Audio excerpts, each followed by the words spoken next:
Addiction took our mother slowly, rocked her through it, and sang her to sleep, sunk deep into the mattress on her bed. When her back teeth fell out, she left them on the side of the bathtub. I was 7, and I kept them in a matchbox, the missing pieces of her kept safe, so she wouldn't be lost forever. So maybe one day we could put her back together. Our house fell around us, and we tried our best to raise ourselves. The ceilings had water damage, and the bottom stairs had dry rot, and in the winters the radiators would bleed rust. But it was still our house. Nanny made it a home. My sister Annie mothered me, with lopsided band-aids on bruised knees and lukewarm microwave meals. She told me ghost stories and didn't mind when I crawled into her bed later on, too scared to sleep alone. She taught me to dance, barefoot on the living room carpet, music channel on full volume on the TV, shaking our hips before they were fully grown.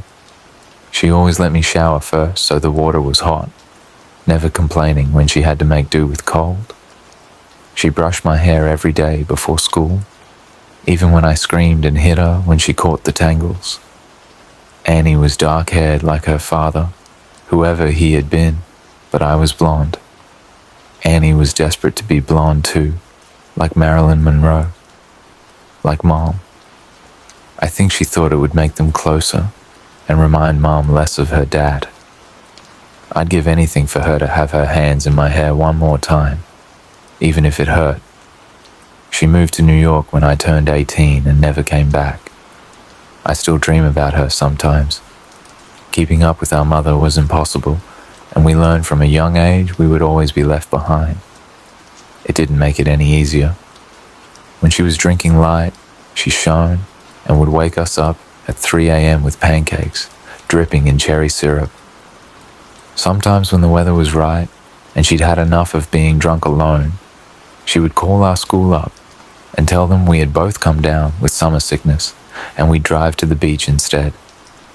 I remember being 9 years old in the backseat of the car coming home after one of our ocean days, sucking the salt from my fingers.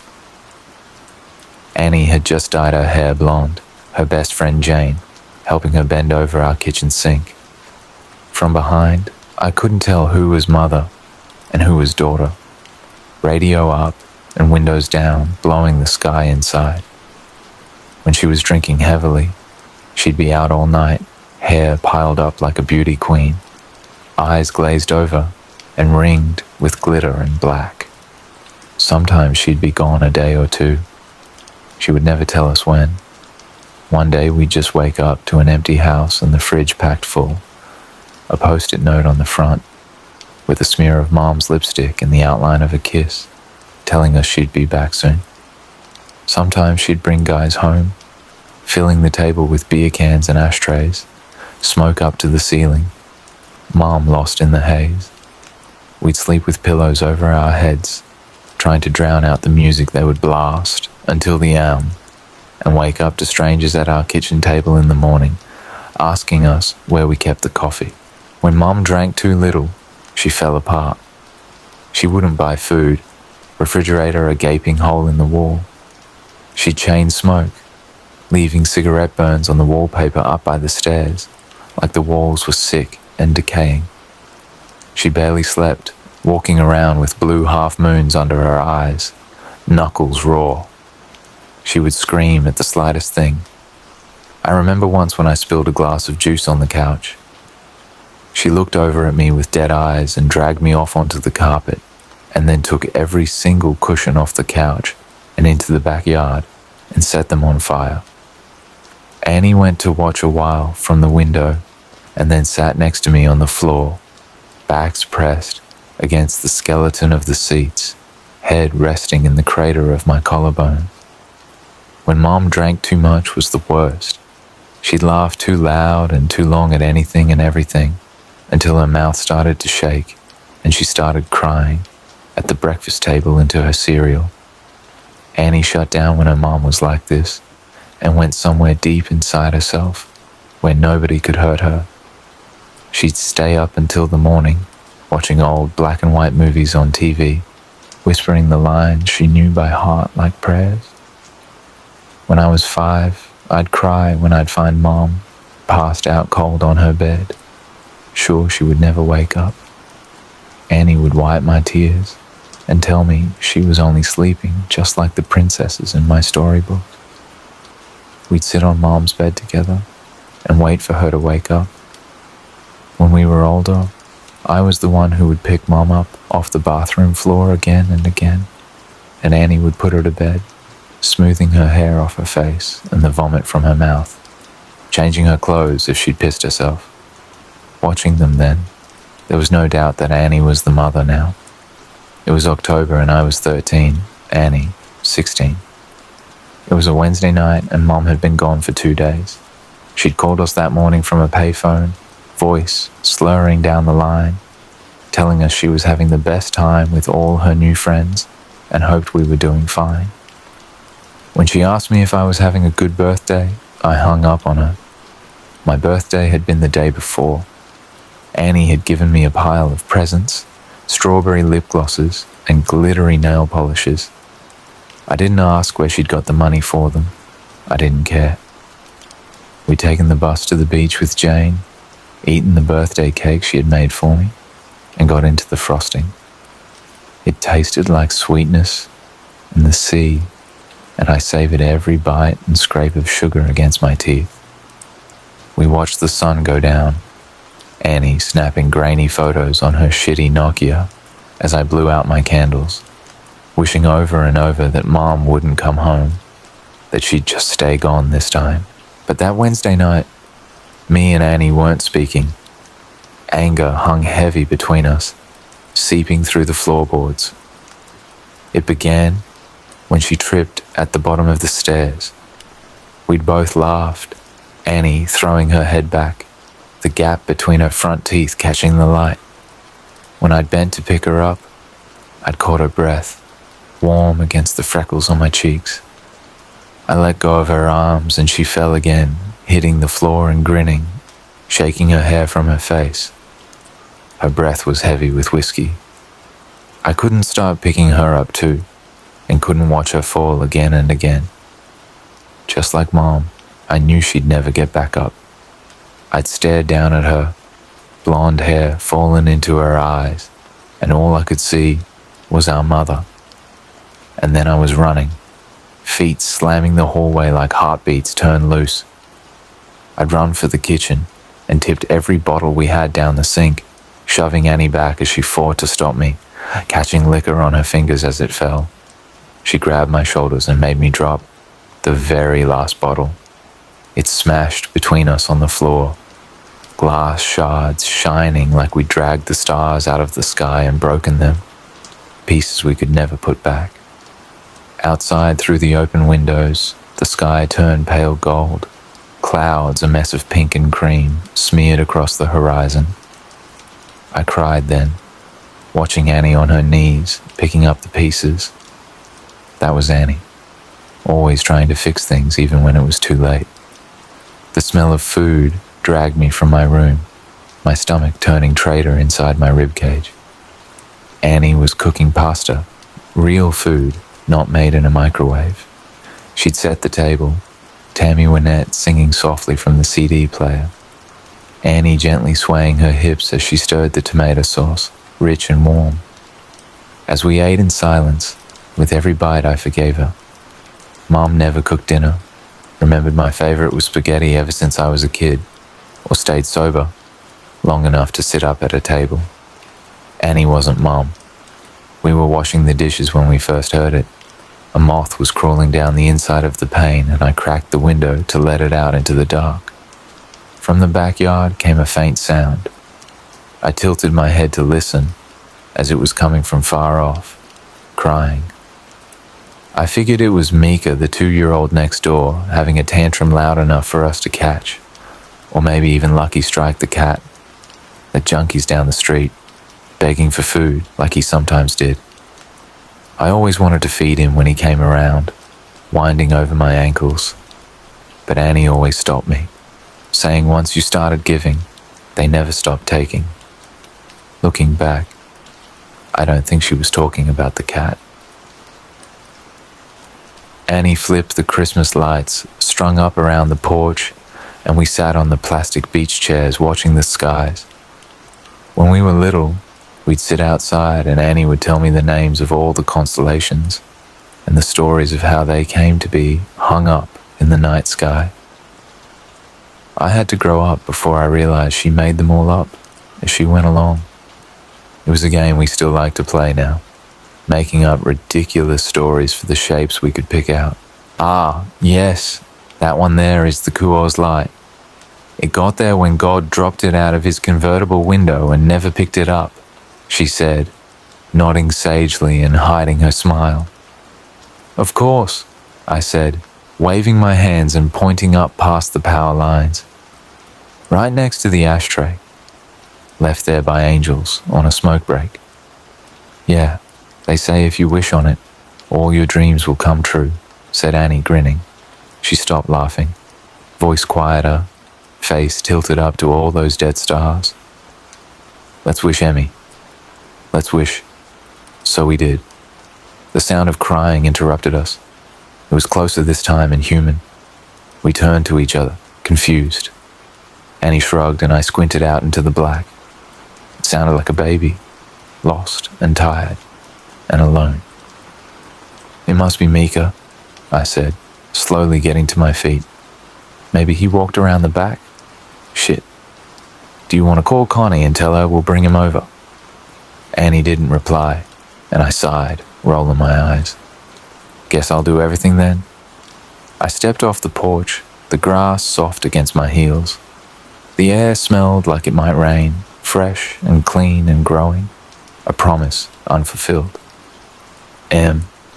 Annie's voice was strained. I turned to her, smiling. It died on my face when I saw the look on her own. Get inside now. She was staring out into the dark, past me, opening the door with one hand behind her, fingers fumbling on the catch. I froze, barefoot in the dirt. I'd found what she was looking at. In the bushes by the back fence was a person, crouched with their knees tucked up neat under the chin, arms wrapped around legs. Their mouth hung wide, softly opening and closing as he cried, like a child, lost in the dark. Not like a child, but someone pretending, mimicking the sound, open and closed out in the blackness. Suddenly they straightened, snapping upright faces still hidden by the black. They were tall and thin, too thin to be a normal person. Panic made me move. Animal instincts left over from the days we lived up in the trees, carrying me forward. I was faster than Annie, dragging her inside and slamming the door behind us, hearing it bounce on its hinges as I locked it. We watched as the person slowly walked towards the house, steps deliberate and long.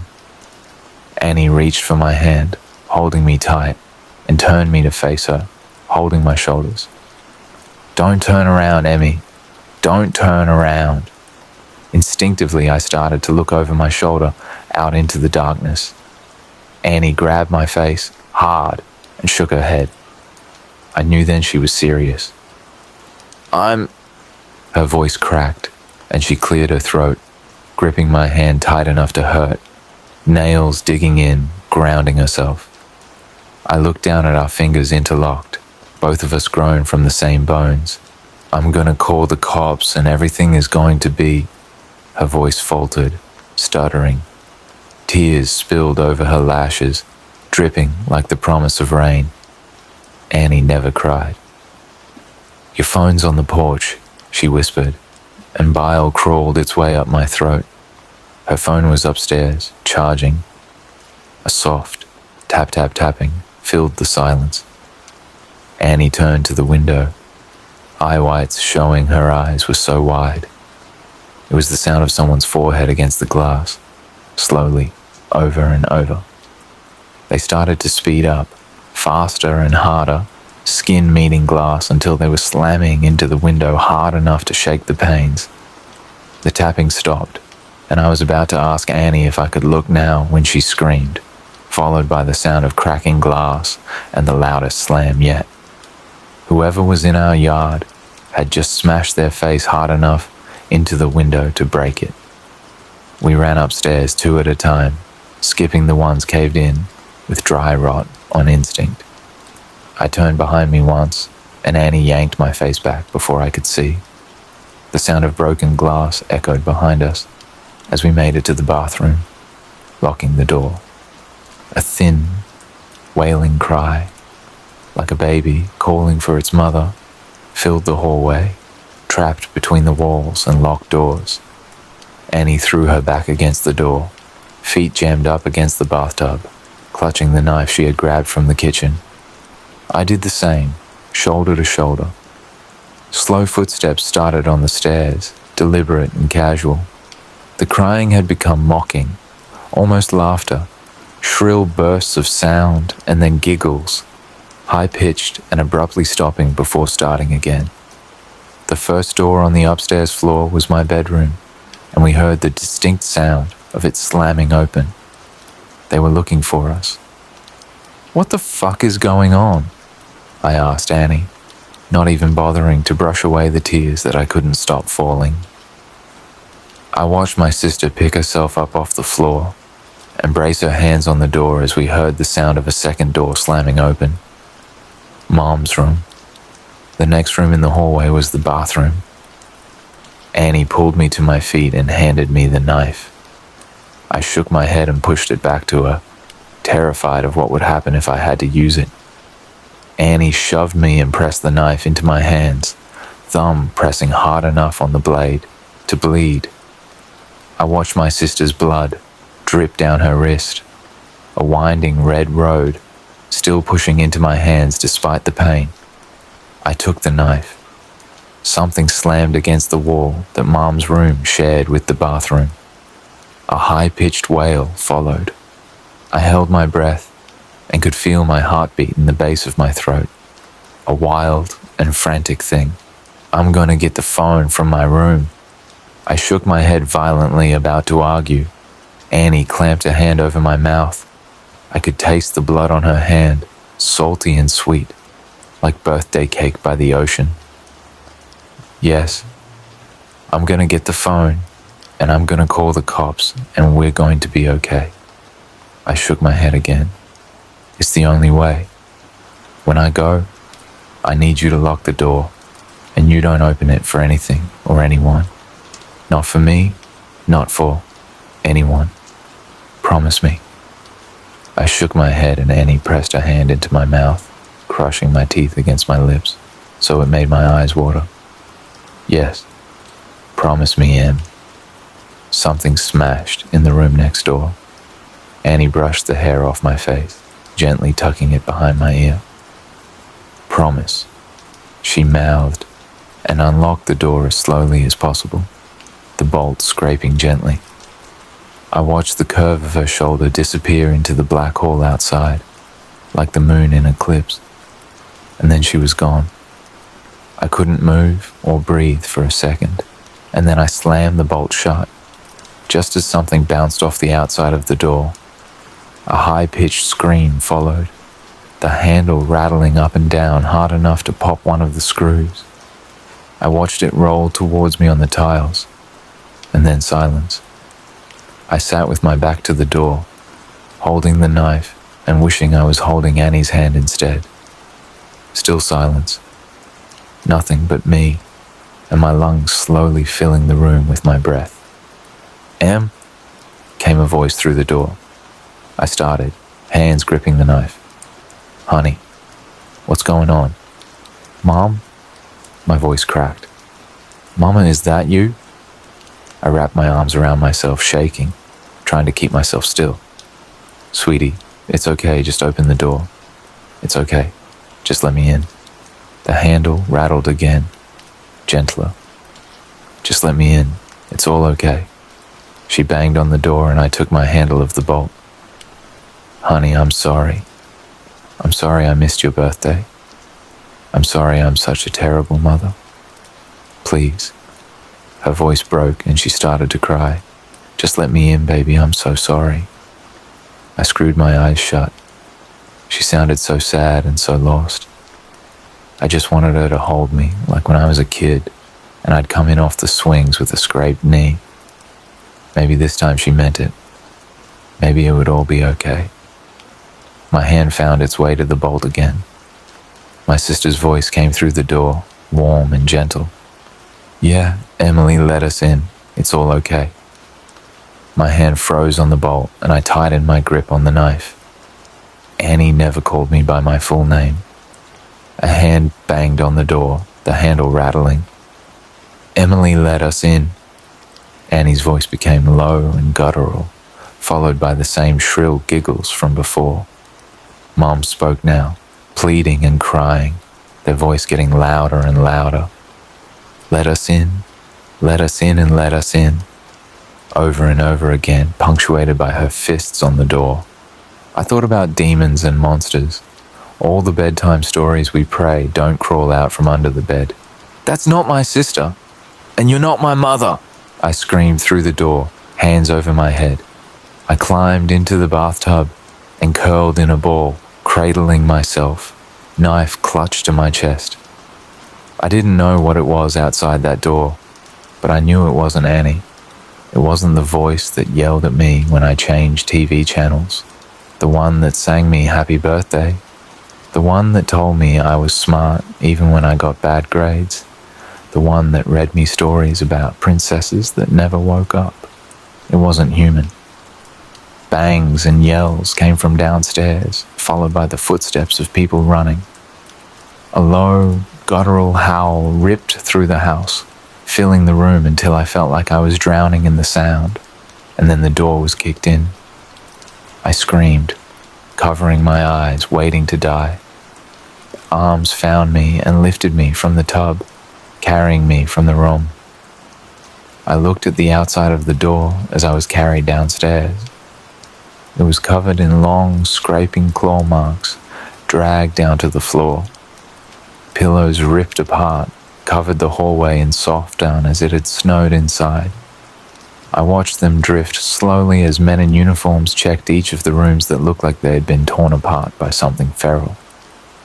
Outside in our driveway were police cars and an ambulance.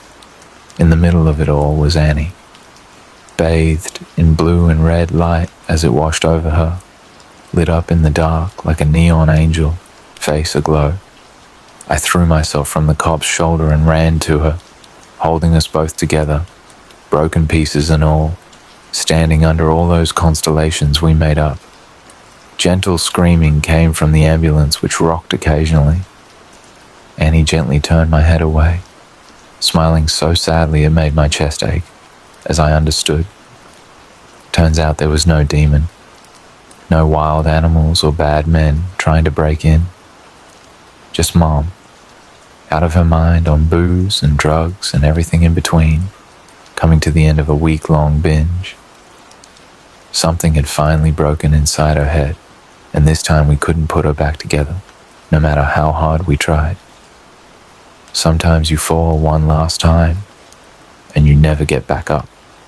Annie had seen her in the garden, blood dribbling from her mouth, track marks bulging on her forearms like unmapped roads, rail thin and desperate for one more hit, one more fix. She'd searched the kitchen for all the drink I'd thrown away, and when she hadn't found it, had come to hunt for the stash she hid in the bathroom. She hadn't wanted me, just the drugs on the other side of the door, so high, she could mimic Annie's voice almost perfectly. Turns out the real monsters are the ones that eat you alive slowly, the kind that comes in a bottle or a needle, or at the end of a long list of reasons why you can't get out of bed in the morning. Sometimes the monsters are the ones that raise you or love you the most, but it's up to you if you let them in. Next story. My mom keeps a scrapbook of photos holding several memories. Every photo that I was in followed the same pattern, at least until I turned 22. In these memories, I would be in the backyard running around with Trevor with my shirt off. Trevor is our family pit bull. Thank you very much. My body devoid of fat or muscles would expose the outline of my ribs. My arms would dangle by my hips, and my grin in need of braces would present no charm. All the way up till my third semester at community college, I thought I would have this exact physique until I died. Christ, do I now wish I could have still lived out that past insecurity? My usual school appetite of zero sugar Gatorade and a side of apple slices had ceased a bit. I didn't suddenly have an epiphany where I looked down at my hollow exterior and realized that I should start putting more food in my system from then on. Nothing like that at all. My mother had called me. The things she said. Her voice. God. It was a cry that sent a shockwave through my body. At around 2 p.m., my father had a heart attack. Tragic, but it hadn't been unexpected. Like what my body would later become, he too was a heavy individual. He spent most of his last few years on Earth, breathing through an oxygen mask while he sat in a wheelchair on the backyard deck. After I had watched the man, my childhood hero, eat himself to death, lowered 6 feet under a casket as my mom and I cried our souls out, it would have been the best time to use it as motivation to hit the gym. This hadn't occurred. Weeks after the funeral, I spent countless checks at nearby fast food joints. The passenger seat of my car had filled up with empty food bags, wrappers, and several unfinished cups of vanilla-flavored coffee drinks. Don't even get me started on the piss bottles underneath my bed. With all of this, others thought of me as a lazy and heavy individual. What killed me was that they were right. I wouldn't stand in front of the mirror and look at my body and feel proud. I just couldn't. After I clocked out from one of my shifts in the late afternoon, I passed a local burger joint on my way home. For once, a spark of willpower had shined deep within me. I drove past the location and congratulated myself when I pulled up to my childhood home. That hadn't lasted long. When night came, I drove back to the place and feasted down on 2 double-doubles with a side of chili cheese fries. It embarrasses me to admit it, but I spent the next 2 minutes sobbing alone in my car as I finished the second burger. Humiliation over my weight hurt like fire. Unfortunately, comfort food didn't seem to hurt until it went down my throat. A few days later, I received an ad on my laptop about a health program. I had been scratching Trevor's belly as I spent my time browsing random YouTube videos. That was when it popped on the right side of the screen. It had been a website that involved a program that specialized in healthier lifestyles. Yet, the company presented a routine where you could eat all you want. You wouldn't have to cut out all of the good, unhealthy stuff from your diet. You didn't even have to work out. As much as I would love to say that my future downfall would be for not reading the entire agreement of the website, that had not been the reason. Aside from the no diet or exercise for weight loss, I hadn't noticed any red flags regarding the program. I typed out my information on the contact form below and didn't hear anything for 2 days. That's when I got the call. A woman with a friendly voice had spoken on the other end. She set up a time and a date for when I could stop by the location. May 7th. When I arrived at the building, I noticed that the parking lot had been entirely filled up. I ended up parking at a local hiking trail on the other side of the street. When I made my way towards the location, a 3-story bricked building surrounded by spruce trees, I took note of the vehicles. While some of them appeared okay when it came to cleanliness, others did not. They were covered in thick coats of dust, along with several dried and white droppings of bird shit. When I entered the building, I filled out a form at the front desk, and a male worker in scrubs wrote me a room number, 213. I found the room after going up to the second floor. I'm surprised I hadn't taken note of how isolated the place felt. There was also a loud flushing sound from beyond the walls. It was the kind of noise you'd hear behind the door of a public restroom when you walk by. I found the room and waited inside. The pictures on the walls made me turn away and gag as soon as I realized what they were. There were several photographs of hands holding the removed and gold-like fat from patients. For some, it may have been motivating. For me, I was ready to lose my lunch. It hadn't been long until a thin woman with dyed blue hair entered the room and smiled. We talked for a bit about my weight, what was in my usual diet, and if I had always been this particular weight. She then took a file off a nearby table and pulled out a trio of photos. The first image showed a brown and box-like metallic belt. There were a pair of large and white tubes sticking out from both sides, and in the middle was what looked like a clear and round glass casing. The second photo was of an obese man standing behind a brown backdrop, presumably around 300 pounds. If I didn't stop eating what I ate, I might have ended up looking like him. The third and final photo had been the same man. This time, he had slimmed down and was even putting on muscle. The female worker smiled and told me that the man hadn't worked out or changed his diet at all. What shocked me even more was when she told me that his eating habits had become worse, and yet he still had what I considered the ideal male physique. The woman told me the machine was a device that helped suppress the weight of the patients in the facility. I didn't have to hear anything else.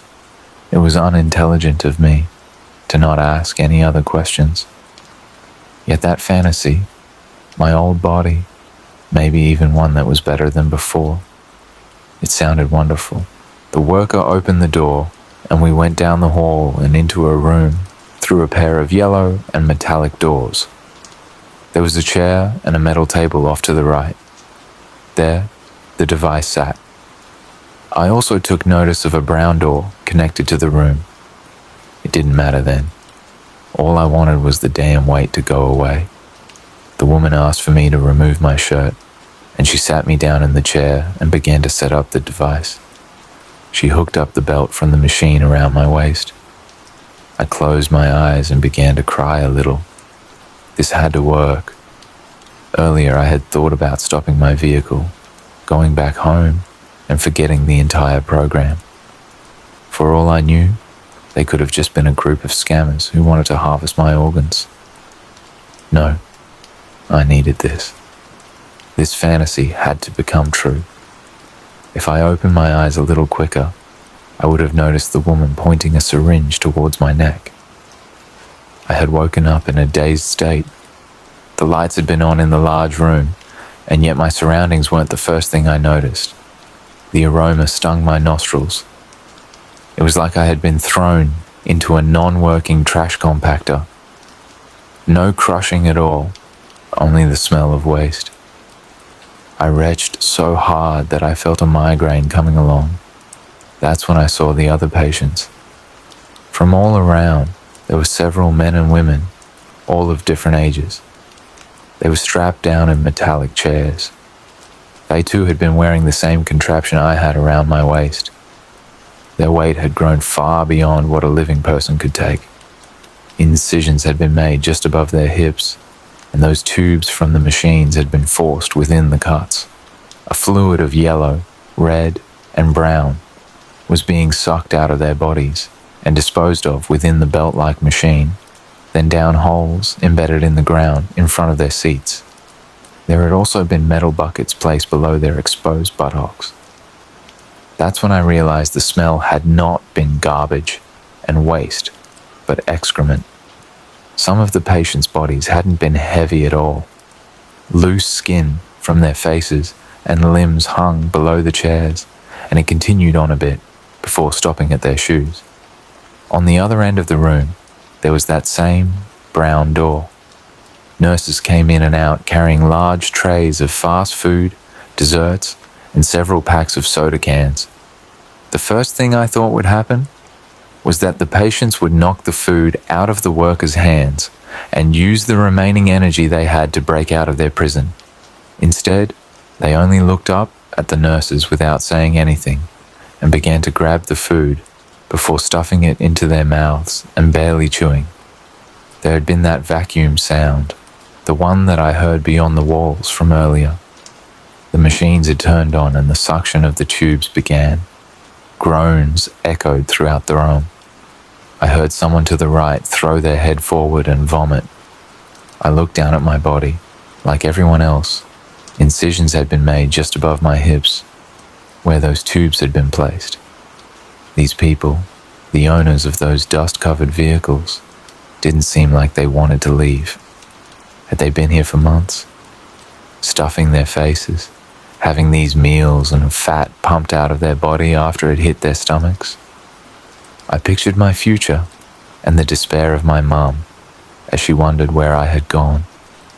Even if she found my car outside this building in the future, it would be too late when she came back with a bunch of armed policemen. Would she find my body, either heavier than she had ever seen me or any other human, or twig thin, with all my excess skin hanging all the way to the floor? What if I too accepted this life and decided to enjoy the rubbish these workers would continue to feed me until my heart would give out? It's sad to note that most of these things later happened. Months later, my mum had tracked down the location and the building had been swarmed to the brim with a SWAT team and cruisers. They had found my body near death, frail with loose skin that stretched on. Although all of this happened so long ago, I still can't think about it without wanting to burst into tears. I've been a part of a rehabilitation center for a while now. After everything that I went through, my body will never become the ideal figure that I've always wanted to have. Writing all of this down helped a little, thankfully. I might show it all to my psychologist tomorrow morning. If I did indeed present it to them, I'll probably post this online as well. If anyone on Reddit or Facebook is reading this right now, I hope that you can all look past the grotesque aspect of my life story. If any of you have been struggling with weight insecurities, I hope that you'll be kinder to yourselves. Don't let it drag you down. If you do want to get into better shape, I shall cheer you on. My mom's mental health has been improving since then, and if I'm lucky enough, I can come back home and start up community college again. The next thing I'm hoping to work on is letting go of that facility. Despite all the pain I went through, I sometimes have this urge to look up that website and find another location. Next story. For the past 14 days, I have been hunted by a monster. My name is Lucian, and for the past 14 days, I have been chased by a monster. I should begin this by saying, I am not a good person, and I'm pretty sure I'm going to die here, so this is my confession. It all started around 3 weeks ago. I was low on cash and about to be evicted. Me and my friend Jesus, a fat guy with ADHD who always seemed to look on the bright side, were living in a bad part of town, so we were willing to do almost anything for a few bucks. We were planning on selling some of our stuff when one of our roommates came in. Will was a short, skinny guy, had long hair and a mustache, and always had on this stained blue hoodie. He told us that a rich old guy was moving in near us and that we could do a quick snatch and run, then pawn the items. We had all stolen before. For Jesus, it was games. For me, it was weed. And for Will, it was cash. We were not strangers to the idea, but also didn't want to jump to it. Jesus was the first to reject. Come on, man, just 10 minutes in that house, and we can pay off any of our debts and more. Will was enthused about this idea of his. There is even worth grabbing. I couldn't help but question this, considering I didn't want to rob an old man for nothing. He's some collector of artifacts and stuff, one of them archaeologists or whatever. Will seemed proud of himself for this fact. Me and Jesus looked at each other before nodding. We were at the end of our lines, and Will had convinced us. On the night of the break-in, we pulled up to the house in my van. We had all brought masks and gloves. I had also brought a gun, just in case we had run into something. But thinking about it now, what was the old man going to attack me like some feral animal? We made it into the house after Jesus climbed the fence and unlocked the gate from the inside. For being the heaviest, he was athletic. Will went in through a window and opened the door for us. We started creeping around the guy's house, and contrary to what Will promised, there was nothing but talismans and notes. There were a few skeletons of animals around, but nothing worth big money. So we split up, all going in different directions. I was the one to come across it. In the study of the house was this leather-bound book with strange engravings on the front. It had jewels inlaid within the cover, and it was just sitting on a desk. Around the room were several notes hanging from boards, all with strange symbols. I picked up the book and read through it. One of the pages caught my eye. On it was the drawing of some sort of skinny creature with long arms and legs, and its head was some sort of deer skull. The writing seemed to be Latin, and I tried mumbling the words out loud. I felt a prick from my finger and the book felt warmer. From the doorway, the old man shouted, "Stop!" But it was too late. I dropped the book in surprise and pulled out my revolver, shooting the old man twice. Once in the chest, the other in the neck. I grabbed the book and ran, the realization of what I had done setting in. Jesus was already back over the fence, and Will dived out the window to get back to the car. I got on the driver's seat as Will entered in the back, and Jesus was in the passenger's seat. I started driving. I was about to go when Will shouted that something had his leg. I turned around and saw Will with some sort of dark-clawed hand grasped around his ankle. I pulled out my revolver and shot. The bullet hit the hand but pierced Will's leg. I started driving, and from the side mirror, I could see something pulling itself from the ground. Then, it started to run on all fours, this shambling mound of bones and rot. It was keeping pace with us. People saw us. People heard us. We had to keep moving, not to escape the law, but to escape that thing. I drove all night. Jesus had checked his phone and our names were starting to spread. Will had used his belt and a pen to make a tourniquet for his wound. At some point we lost track of that thing. We stopped at a gas station and got supplies for Will. We also got food and water, considering we were now wanted and probably not going to be able to show our faces for a while. As I was unhooking the pump from my van, I saw it in the distance. Some black mass scuttling in our direction. I squinted, and sure enough, there were two antlers. I quickly got in my car and drove. We kept driving, with me and Jesus swapping as drivers. Will started complaining about his leg, and there were scratch marks on it, heavily infected. Black goop seeped out of the slashes, and I helped wash it out and wrap it up. We talked about what it was, the thing following us, and I admitted that the book had something to do with it. We talked for a while, but after 4 days of traveling away from this relentless thing, we started to lose hope. Even with translations, the book told us nothing. Will started to grow pale and started to get reclusive, not talking. We kept on, at a steady pace, a few miles above this thing, just hoping it would leave. It has been 13 days. Will died yesterday. He begged me to end his pain, and after clumps of flesh from his legs started falling off, I used my revolver to help him. We have run out of food. It hasn't stopped. And we are about to run out of gas. I have 2 bullets left, and I'm hoping that whoever reads this doesn't make the same mistakes as me. Me and Jesus hope that God forgives us. Next story. I think I was around 6 years old when I started to notice something unusual about our family home. My parents told me we had moved when I was a baby, so it's been the only place I recall as being home, but it never quite felt right. I would go to friends' homes after school, or at weekends for birthday parties, and the atmosphere just felt so different in comparison to when I was home.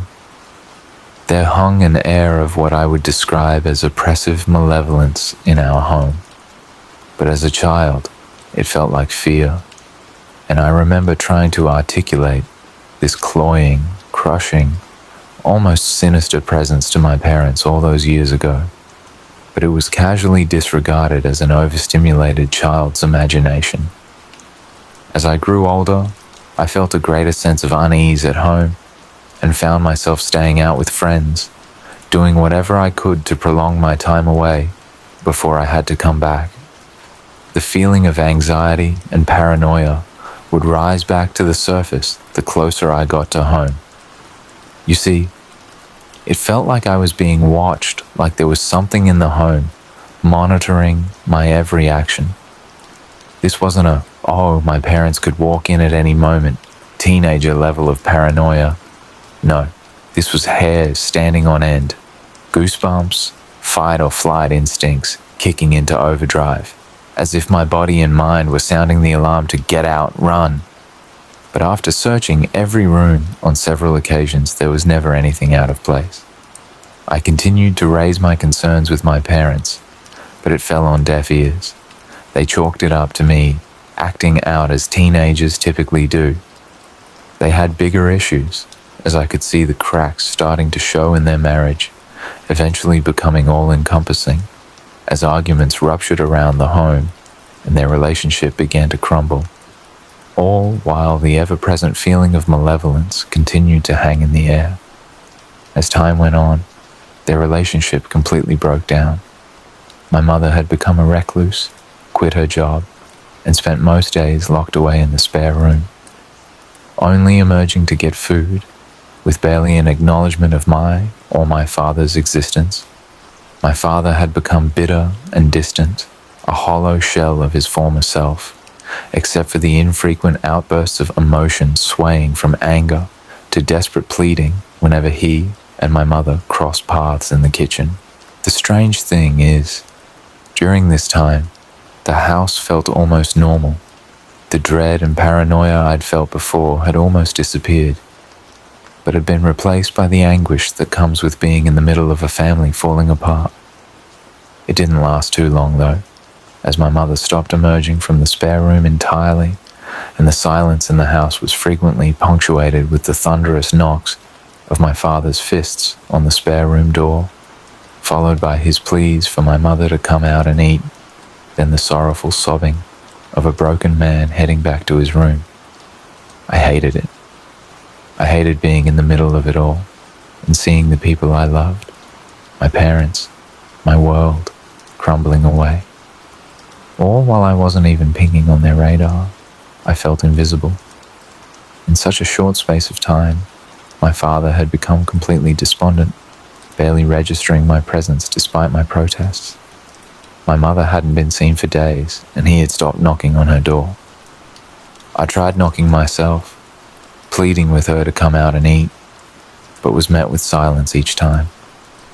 After several attempts across multiple days, my father screamed at me to leave her alone. 1 week had passed, and it felt like time had come to a standstill in the house. My father stopped going to work and, like my mother, had started to confine himself to his bedroom. The air felt stagnant, and the silence was almost suffocating. I spent a lot of time out of the house seeking solace in my friends and their families, too ashamed to admit what was going on at home, diverting questions over lunch to other topics of conversation. I was not prepared for the 8th day. I woke up in the middle of the night and immediately felt it, the rising dread, the pervasive feeling of being watched. My throat tightened and my pulse began to quicken as the fear grasped my mind like an iron vice.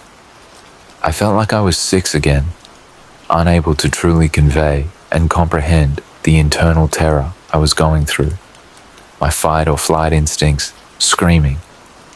I tried to force the feelings back and put my pillow over my head, but my mind was racing, and the surging feeling that something sinister didn't want me to sleep was destroying any chance of getting rest. I decided to get up and see if going outside would help clear my mind. It was only after I climbed out of bed and my eyes had adjusted to the darkness that I noticed the smell. There was a rancid, foul stench in the air, like rotting food left out in the sun to fester in the heat. I accidentally took a breath, and the smell clung in my throat, causing me to cough and retch in disgust. I grabbed a nearby shirt and put it over my mouth and nose to act like a makeshift mask, but it was of minimal effect against the invasive stench. I went into the hallway to see if I could try and figure out the source of the foul odor, and noticed the doors to both the spare room and my parents' room were open. I yelled my parents' names into the darkness, but was met with silence, so I cautiously walked down the hallway to the spare room first to see if my mother was still there and simply in a deep sleep. As I got closer to the room, my hair began to stand on end as the feeling of dread became more and more intense. I reached the doorway, peered into the dark, and was hit with an even more intense odor. Rotten food. No. Rotten flesh. I reached for the light switch, fumbling in the darkness to find it. Half choking on the smell that was seeping through my makeshift mask, I managed to find the switch, and the room was bathed in the light illuminating the true horror before me. She, my mother, was in the wall. Her body had become fused with the wall of the house, contorted and crumpled as if she was being slowly devoured. Her face and what remaining limbs could be seen protruding were gaunt and pale, her cheeks sunken and eyes hollow, as if all moisture had been drawn from her. Her face held an expression of pure anguish, misshapen and stretched into a ghastly visage violently screaming without the sound.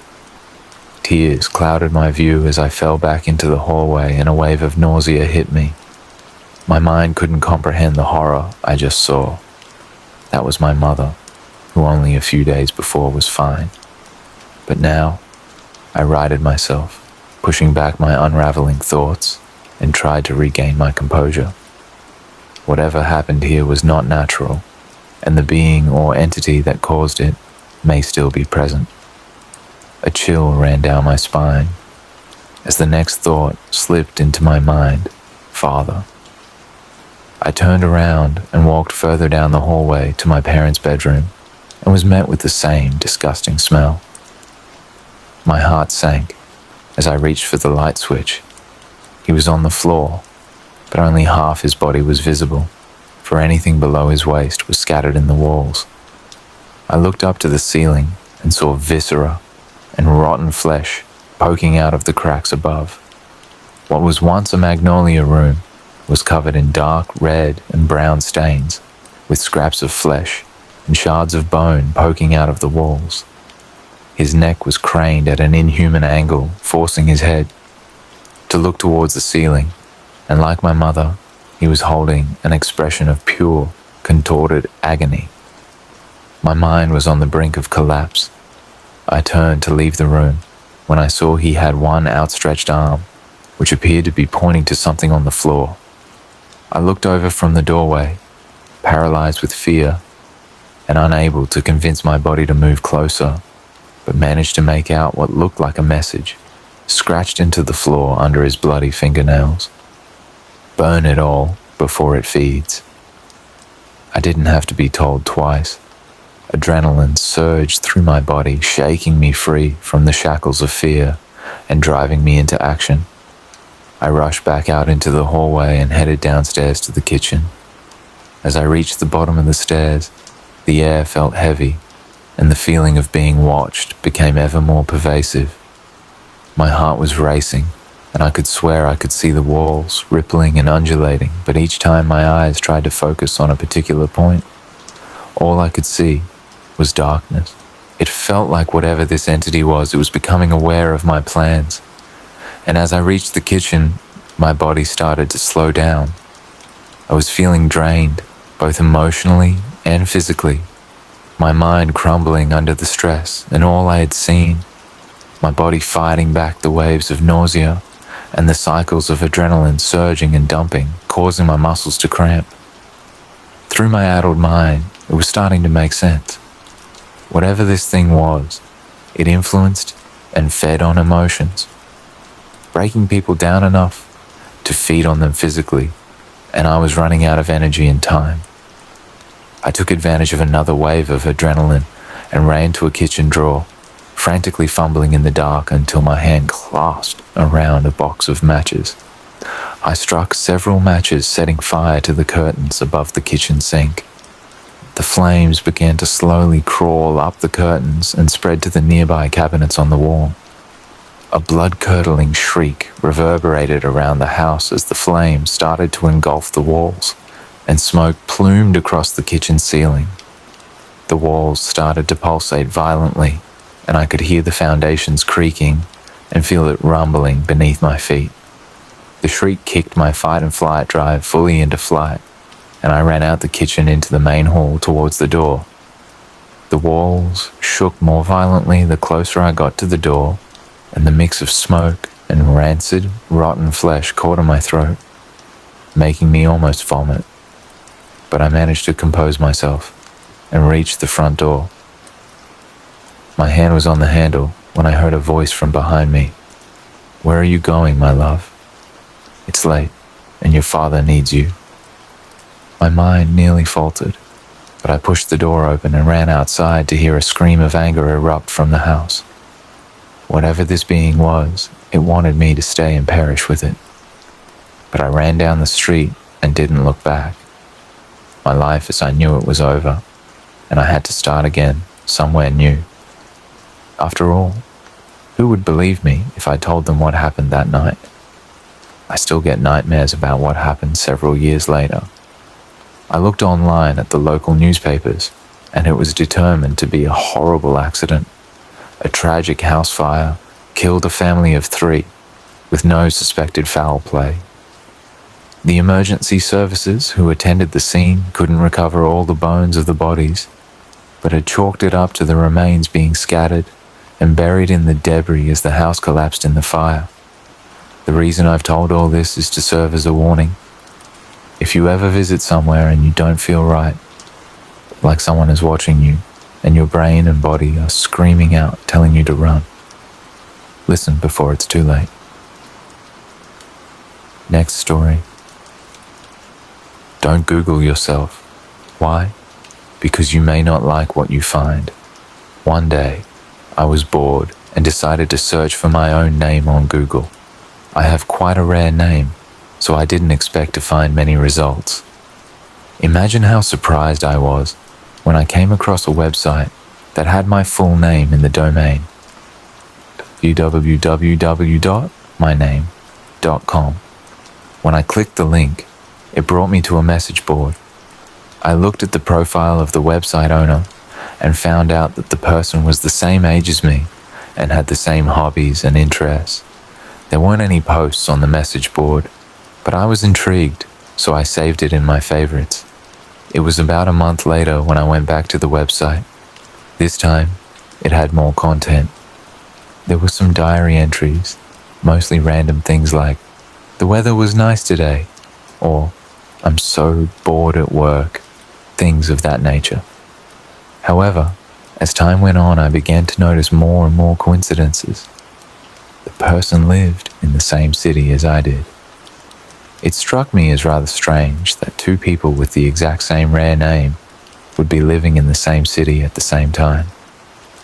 At one point, I noticed that the contents of the diary were quite similar to my own life. One day, I went to a baseball game, and when I checked the website that evening, I found that the owner of the site had gone to the same ball game.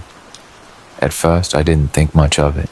After all, tens of thousands of people in the city supported the same baseball team. It began to seem like much more than a simple coincidence. Whenever I checked the website, I would notice little biographical details that seemed too close for comfort. For example, the owner mentioned their pet dog, and the dog's name was the same as the dog I had when I was a child.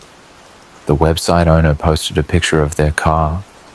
It was the same model of car I had been driving when I was in college. They talked about eating at a certain restaurant. It was the same restaurant I had gone to all the time when I was working at my previous job. One day, when I looked at the message board, people had written messages to the owner saying happy birthday. That day was my birthday as well. I decided to write on the message board for the first time, just out of curiosity. I was going to wish the owner a happy birthday and tell them we had the same name. However, when I tried to write something, I realized that there was nowhere to type your message. It wasn't a message board at all, just a static page. That's odd, I thought to myself. In other words, whoever owned the website had gone to a lot of trouble to make it seem as if it was an interactive site, as if there were other people posting on it, when in actual fact, all the content must have been created by the owner. Why on earth would someone do that? I wondered. I decided to send an email to the owner. It read, "Hi there. Believe it or not, we both share the same name. Nice to meet you." It was just a friendly email. The next day, when I tried to look at the website, I discovered that it was gone. It seemed like it had been deleted. Then I opened my mailbox. There was one reply. When I looked at it, a chill ran down my spine. It just read, "Found you." Next story. My friends Jose, Luke, and I always search for new things. We invented challenges and explored every inch of our hometown. Not long ago, we discovered geocaching. The three of us downloaded this app on our phones and set out, filling our backpacks with miscellaneous junk to replace any treasures we found. We rode out on our bikes. We didn't find too much. A panda pencil hugger and a $2 bill were among our top finds. Soon, the app leads us off the beaten path. In between our neighborhood and the next, there's a dead-end road that leads to a power plant surrounded by the woods. Through said woods, a dirt path lined by massive power lines. Should we be worried about, electrocution? I say as we pull up to the spot. Nah, we're fine, says Jose. We search and search. This geocache is nowhere to be found. I mean, we've scoured everywhere, except for the more dangerous spots. Bro, it's not here. Somebody already got it, said Luke. Yeah, they must have forgotten to replace it, Jose says. We call it quits, walking back up towards the road. The following day, our trio is hanging out as usual. Luke's little brother Gary comes to join us. This is unusual because he's, a hermit. I don't believe he'd seen the sun since last summer. This kid plays computer games from dusk till dawn. We tell him of yesterday's geocaching experience, and he wants to try it himself. We agree. We're still curious and excited. Gary rides on Luke's handlebars because he's small enough. We make it to the dead end. He's having a blast. Hey, we didn't try searching the woods yet, Jose says. On second thought, not a great idea. Our attire most certainly does not suit a venture into the woods. Thorns, bugs, more thorns. It's awful. Wanting to give up, but something stops us. A lone, white shed. Whoa, what the heck? Why's that out here? Jose says. Maybe it's for hunting deer or something, I say. Here, by the power plant. We're not even that deep into the woods. Luke points out. Good point. That is odd, I say. Want to go see it? Jose says, motioning in its direction. No way, dude. Luke says, are you crazy? Let's go, I say, pointing towards the out-of-place building. Busted windows and black graffiti. Expecting the usual vulgar phrases and dick drawings, it's safe to say we were caught by surprise. Sure, it was graffiti all right, but it was different. One phrase. What is this? Jose blurted out. Follow the power, it read. The words were not too legible. A can of rusted black spray paint lay on the ground. Maybe It leads to the geocache? Jose said. You can't be serious, I replied. He shrugged. We looked at each other. This went on for minutes. We pondered what to do. Curiosity got the better of us. Outside of the gravel of the power plant, in between the woods, lay a vast trail lined by massive power lines. Hesitantly, we followed the trail. It stretched on forever, an endless plain running through the vast woods. I'm not sure how long we walked, maybe hours. The sun was now beginning to set, and our parents were worried. All of us received non-stop calls and texts from them. We eventually silenced our phones. The trail stopped, and the woods began again, seemingly another dead end. Should we keep going? I asked. Well, we followed the power lines, but I see nothing, Jose said. I can't believe we're doing this. What are we going to tell our parents? I said. I don't know, man. We made it this far. We might as well keep going, Luke said. I nodded, and we stepped into the woods. It was dead quiet, only broken up by the crunching of leaves and snapping of twigs beneath our feet.